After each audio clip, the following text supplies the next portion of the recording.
2023 assembly ఎన్నికల తరువాత తెలంగాణ రాజకీయాలు పూర్తిగా మారిపోయాయి. ఊహించని రీతిలో బీఆర్ఎస్ పార్టీ ఓటమిని చవిచూసింది. అప్పుడు మొదలైన పతనం ఇప్పటి వరకు కొనసాగుతూనే ఉంది.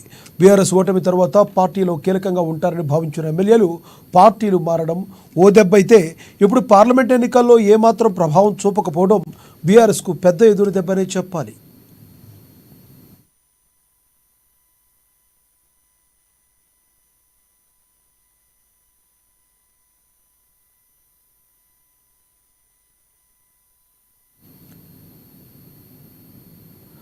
పార్లమెంట్ ఎన్నికల్లో డబుల్ డిజిట్ కొడతామని ప్రచారంలో కుండబద్దలు కొట్టిన కేసీఆర్ ఫలితాలు మాత్రం ఊహించని షాక్ ఇచ్చాయి.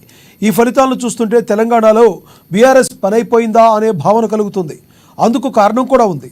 1 కాదు 2 కాదు, 8 చోట్ల బీఆర్ఎస్ డిపాజిట్లు కోల్పోవడమే ఇందుకు కారణం.